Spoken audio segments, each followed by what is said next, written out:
I heard you, when we last met, talk about how Bhagat Singh has inspired you, right? And he's one of the people who you're very inspired by, right? Yes. So I'll want to know from you how Bhagat Singh has impacted your writing and your thoughts on him.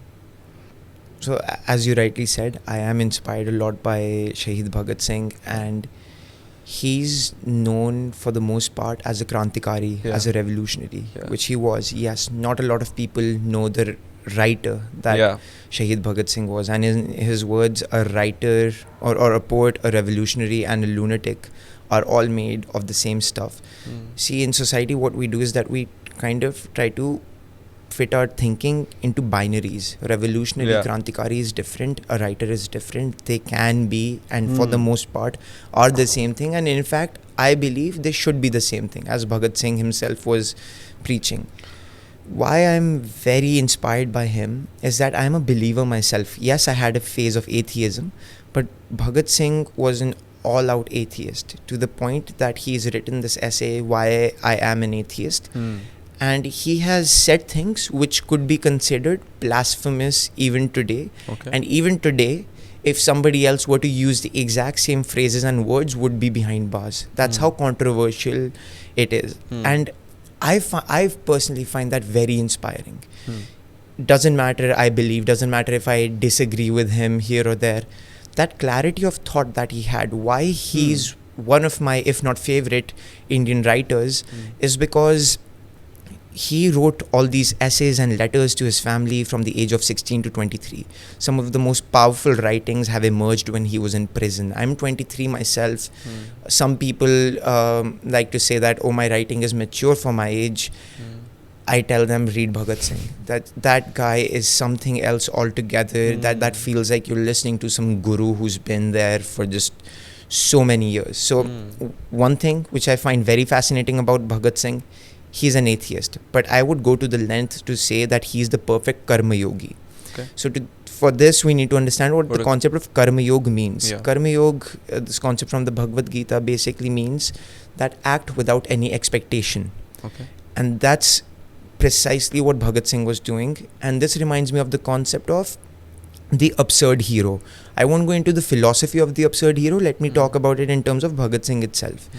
So the absurd hero is somebody in this context who's 1920 to 1930 is when he has this heroic phase and does not know for certain that 17 years later or 20 years later, India is going to win its independence. We don't know for certain if that's going to happen.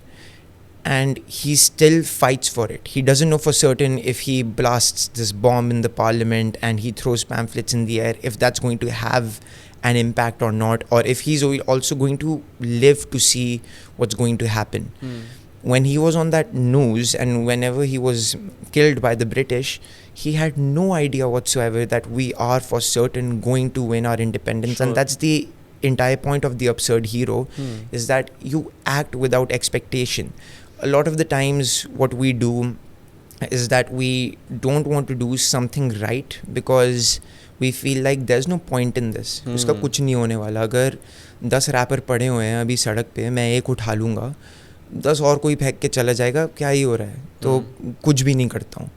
अगर एक एक इंसान भी थोड़ा थोड़ा करेगा ना, बूंद बूंद से ही सागर बढ़ता है. This is very small example, but फिर आप उससे एक स्टेप फर्दर जाओगे तो injustice in let's say boarding school system, in like if somebody is being bullied. अच्छा, ये तो सिस्टम ही ऐसा है, मैं तो कुछ बोलूँगा भी, मुझे ही और बुली कर देंगे, मुझे टीचर भी गाली दे देंगे, मैं तो कुछ करूँगा, कुछ नहीं होगा. हो सकता है मुझे एक्सपेल ही कर दे, सस्पेंड कर दे, मुझे फंसा दे किसी चीज़ में, अगर मैं सिस्टम के खिलाफ बोलना चाहूँ या ऐसा कुछ करूँ.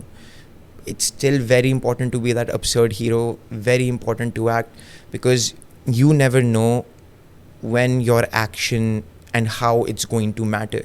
So him, Bhagat Singh, all those years ago, he wanted his words to be immortalized. He wanted that impact to be there. He had no certainty and he was fine with that. And he was saying कि मुझे नहीं पता क्या होने वाला आगे, मैं स्वर्ग में जाऊँगा नहीं जाऊँगा, there will be rebirth or not. I don't believe in that. I think this is the end for me. And I find that a lot more powerful than, let's say, a believer who has comfort in मेरा तो rebirth होने वाला है, oh I'm doing the right thing so God will reward me with heaven or hell. बोल रहा है मुझे नहीं पता reward मिलेगा नहीं मिलेगा, maybe most definitely this is the end for me. Can you accept that this rationally this is the end of my life, but I still want to serve till my last breath, to the point that Bhagat Singh in prison, when he was moments before he was killed, he was still reading a book by Lenin or about Lenin, and that's like last moments of your life. You probably think that this person or anybody would be thinking about their loved ones or crying or they're scared, and he's just living life one moment at a time, and he's just so present there. He's like, ये मेरा काम है, मैं भी कर रहा हूँ. Okay, you're taking me, मुझे फांसी चढ़ा रहे हो, चलो चलते हैं. That clarity of thought from 16 to 23, I've rarely seen in anybody so far.